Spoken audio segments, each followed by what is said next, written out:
Okay, so I'm making this guide after being up for 24 hours on the first day. I just wanted to make this quickly to help people out and help out community members because they've been asking, and to help break down this phase to maybe help with prog easier and what stuff I'm looking at and what helps me to break down stuff quicker and faster. So starting off this phase, you have a quadruple slap, and with the quadruple slap, it applies a tank buster to the main tank that is also an attunable debuff for some reason. So because of this debuff, you can actually Asuna this and kitchen sink on the main tank, and they'll be able to survive actually taking both hits without an invuln, so that you can potentially use an invuln for another mechanic and then not have to swap at all. It does leave them critically low, but that's just healed up our tank, and that's the way we decided to go about this in our party. Following this, you go straight into a mirror image, which summons a Oracle of Light clone, which will then help with more mechanics like phase 1, where she will mimic mechanics and stuff, so that there's two forms of her. Going into this, you will see that there will be ice that will start to spawn. There will be a cast bar that's going down here from Oracle's Reflection. She will be determining a lot of the mechanics that are currently happening. So with the current mechanics that are going to be happening, you have to always identify what she's going to be doing first, because this determines where you're first going to be allocating your movement towards. So right off the bat, you can see that she is casting over on the enemy list Axe Kick. So you know that this will resolve your mechanics at the wall for the first set of mechanics. And the other one being Scythe Kick, but on this one it is Axe. So going right off this first frame, you can see that we're going to be resolving our stuff at the wall. You can see that the two icicles are currently spawning on numerical markers. And with this knowledge, we know that we're going to be placing our puddles on the markers that are not having the ice on them. So the puddles will be on A, B, C, and D. Then for the other players, we will be resolving our proteans at the numerical markers, no matter what. So on this pattern, you will see that we will go out. You can see some people are directly inside the ice, like in the top left corner. You can see Astra, top right corner, you can see Finn. They're both in the ice that is going to be resolved first. So it is very heavily advised to have Expedient here. Expedient can actually cover this entire mechanic along with the stack markers, so that you can use this, or you can just have your DPS pop Sprint. So if you pop Sprint, as soon as you see the cast bar over here, actually, so as soon as you see the Axe Kick cast bar expire, you can immediately run in, not having to fear anything, and that is the best timing to go for when you're baiting a Protean inside of the icicle. Is as soon as that cast bar expires, you will see our DPS will start moving. Some with Shikuchi, Astra will start booking it immediately, and as soon as the snapshot goes through, to solidify that they dodge those icicles. Then the knockback coming next will be resolved at where the two icicles are done. For us, we break our light parties down, and we'll have our light party 1 going to 4 and our light party 2 going to 2. With this, we get knocked back, and you will see a safe zone gets created by these icicles that have been placed on the edge of the map, leaving this entire outer quadrant, like this outer border, safe. So when you're getting knocked back from after an Axe Kick, you can just stand right in here. This will work on both the Axe Kick and the Scythe Kick if the puddles are placed properly. Alright, so when you get the Scythe Kick pattern on Diamond Dust, you will want to stay inwards, as the boss will roughly resolve around the center. The dynamo that is around the middle is very small. You can actually use the arrows on the map to help like your positioning. So for the positioning, you can see right here, these little arrows. These are the edges of the AoEs. The dynamo is slightly outside of these little tip of these arrows on all the ordinals. So we would just stand on the tip of these arrows, and you would resolve like you're being the furthest away player without soaking the nearest player Proteans. So we would stand on the tip of these arrows. So on this one, you can see right off the bat that we have the puddles are going to be on the letter markers, and we know that the Proteans are going to be baiting on numericals. So since I will be baiting a Protean, I will want to make sure I'm the closest on my marker.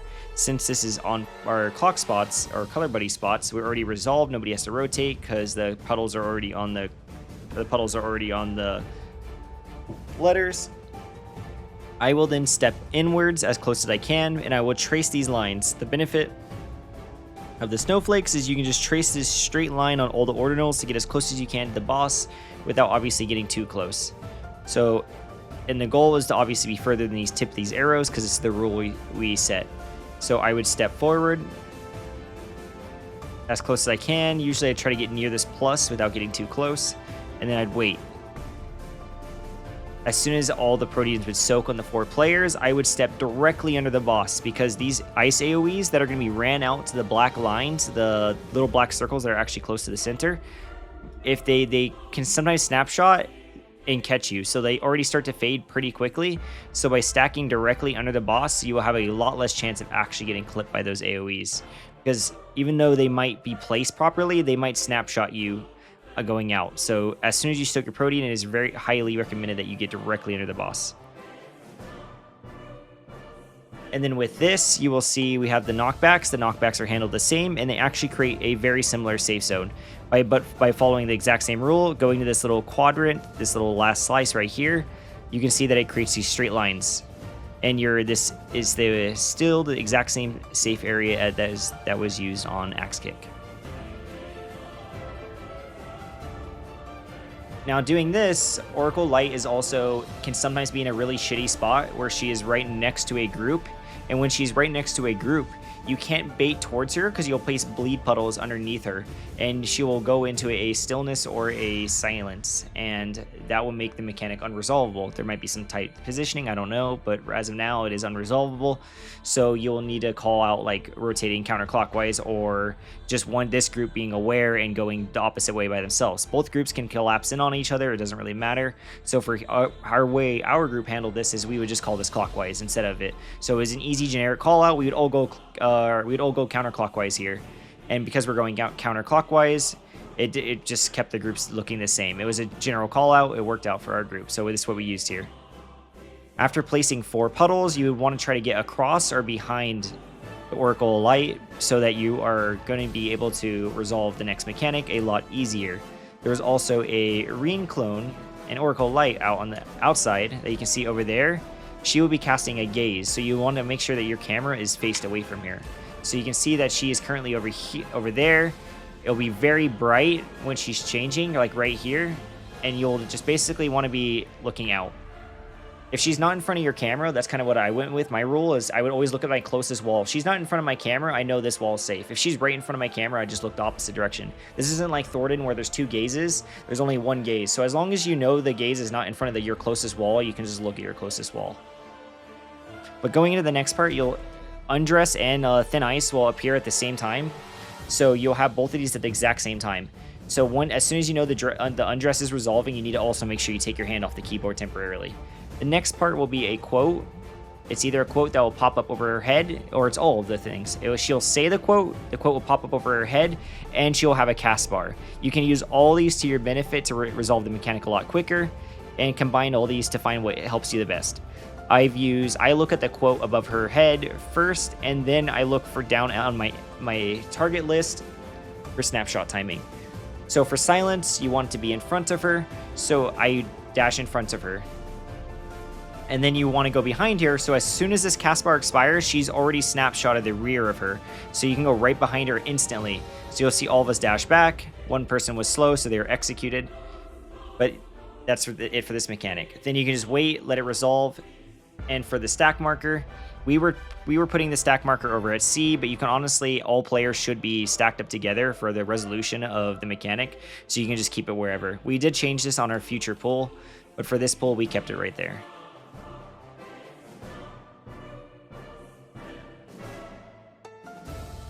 Now going into the next mechanic is Mirror Mirror. Mirror Mirror will place 3 mirrors on the wall. So you'll have the blue mirror, which resolves at the exact same time she casts her animation, and then she has red mirrors.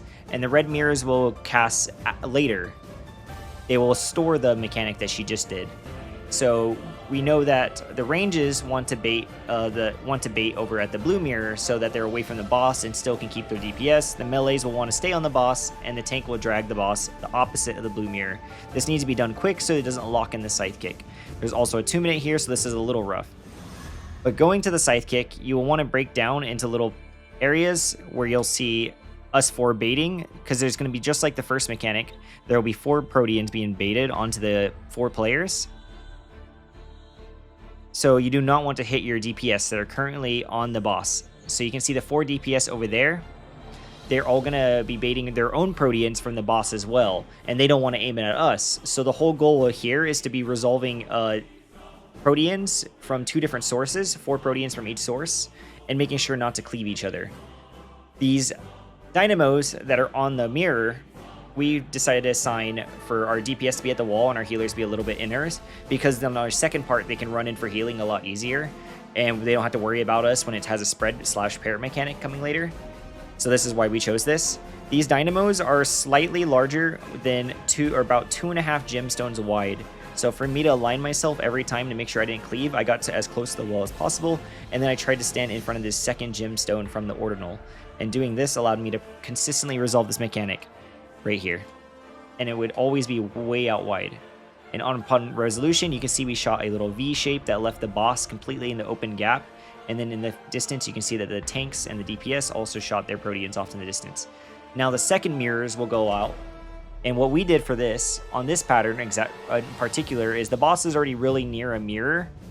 So on this pattern, when a boss is already near a mirror, we would just have the players go to the boss be dragged to that mirror, and we would rotate over there. There is a pattern where the blue mirror is in between the 2 red mirrors, and that means the boss is directly across. We would just rotate clockwise. So the blue mirror would go clockwise to here, and would go clockwise to the one at Bravo, and the boss would then rotate to the one over at Alpha, if it was in that example. Here, this is resolved exactly the same, except now the DPS will be using mirrors. What will happen now is one player from the healers, or depending on who's over there, will need to adjust. So instead of splitting it into like a V shape, one person needs to create the gap over here. So the healer now needs to adjust and make sure that they shoot perpendicular straight down the middle of the arena. And the same thing will happen on this side. Whatever player you allocate will then instead shoot the Proteans straight down the middle of the arena, leaving a new gap right here. You're leaving a wide open gap by shooting straight down the middle of the arena. So the gap is now open, and now you're missing the other players.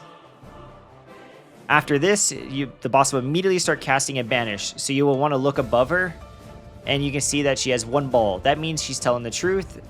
It's going to be pairs. If it's 4 balls, it will be spread. So you're kind of already roughly with your buddies. So this mechanic kind of self-resolves. The gimmick is obviously the spread markers.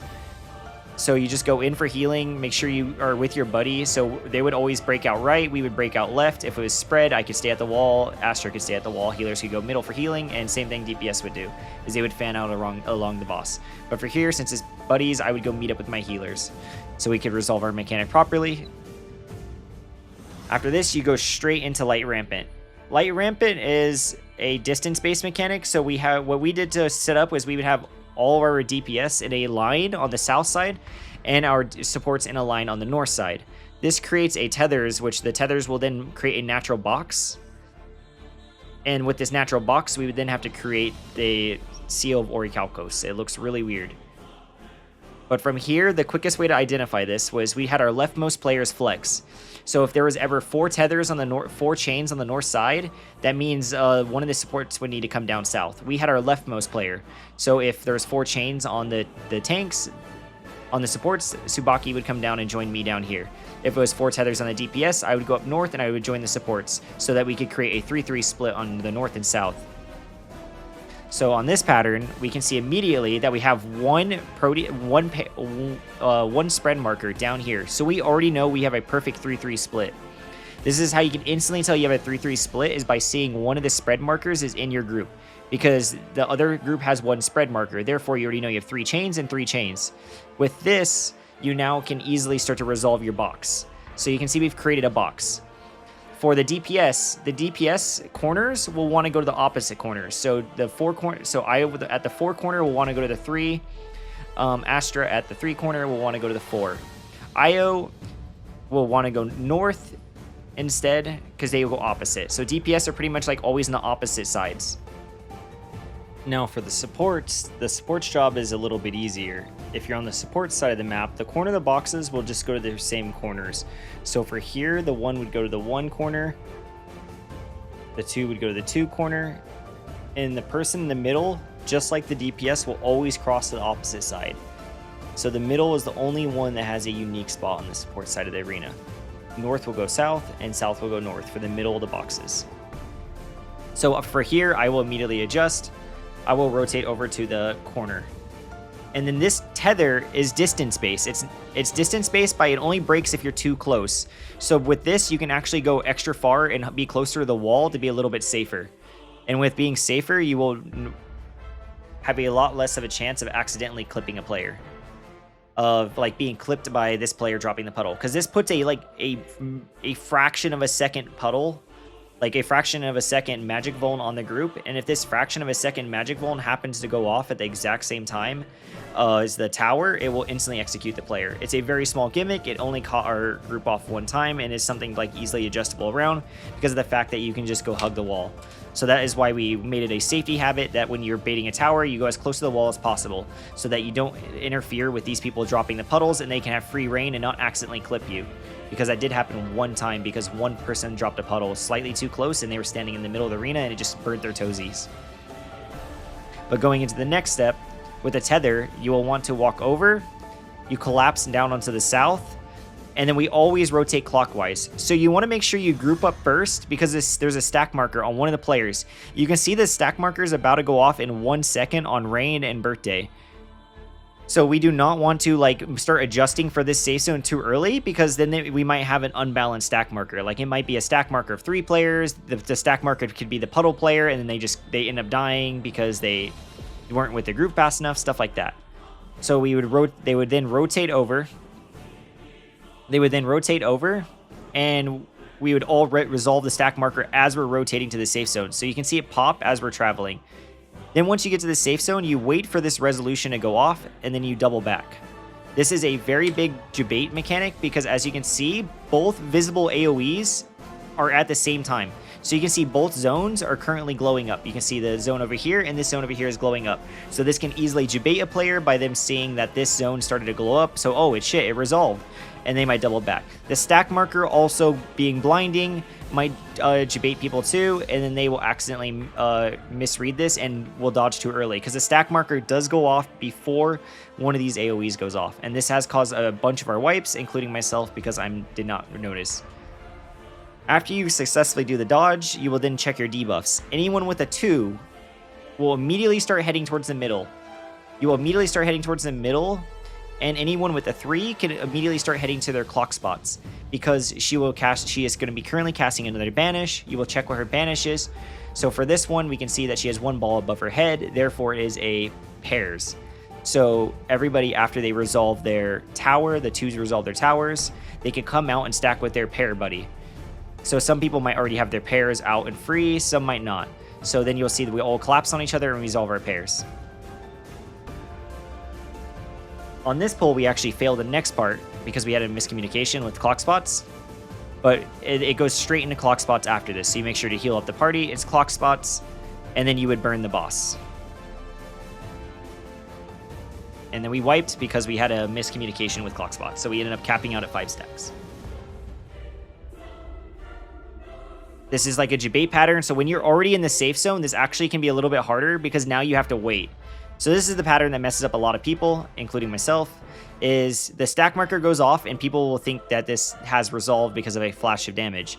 But then you will have to wait for this to go off, then you move. And that's what catches people off guard. So on this example, this is when I have a puddle bait at the start of light rampant. If you have 2 puddle baits on the same side, you will want to rotate clockwise. If you're already the only person south, you can stay south. So let's say if I was puddled and so was Astra, I would go north. We'd always make our leftmost person go north or rotate to the opposite side, like relative to wherever way you're looking in. To start this off, we would start relative to north and south, right on this black line, and your goal is to trace this black line until you reach the other person's puddle. Once you reach the other person's puddle, you trace the edge of their puddle and you meet up with the other party. So you'll see here, after I get this puddle, I will immediately go. I will stop at the edge, stop at the edge, stop at the edge, trace their puddle.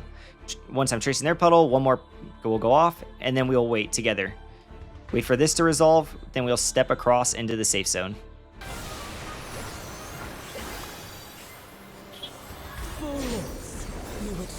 the fires of conflict.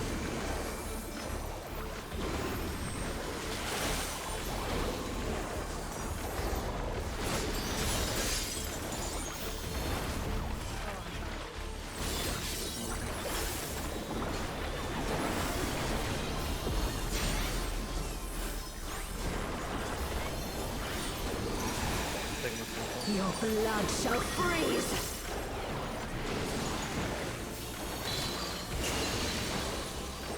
Cleave! Letters.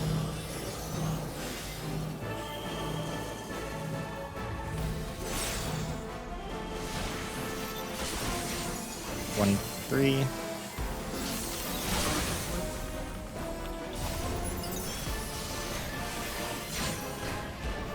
The light shall usher in peace.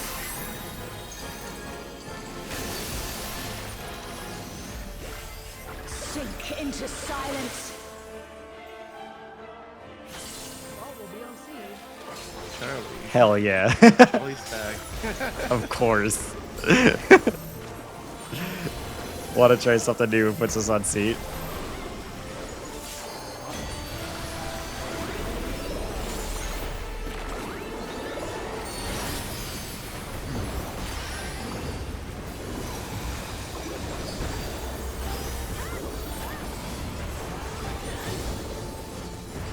Reap!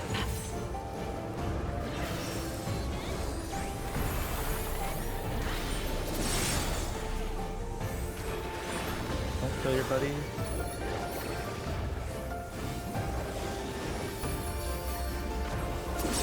Darkness be gone.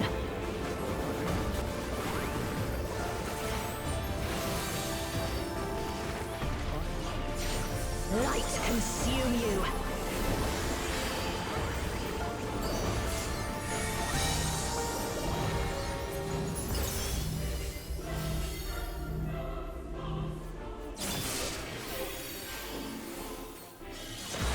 My first time doing this pattern, which yeah.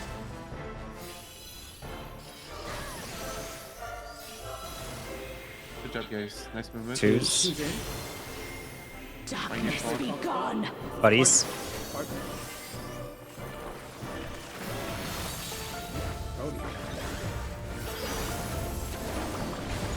True block. We No, I don't think we do. we don't. We got it. We got it. Still you resist. Then we shall unleash the light within. Yeah, make sure you're close. Make sure you're close. Make sure you're close to the boss. I won't let you. Stay close. Can you give me a quick reminder? Okay. Melee's on the Cardinals. Melee's on the Cardinals. Melee's on the Cardinals. It's gonna be, you're gonna be frozen for a bit. Melee's on the Cardinals. Range on the Intercardinals. All range have to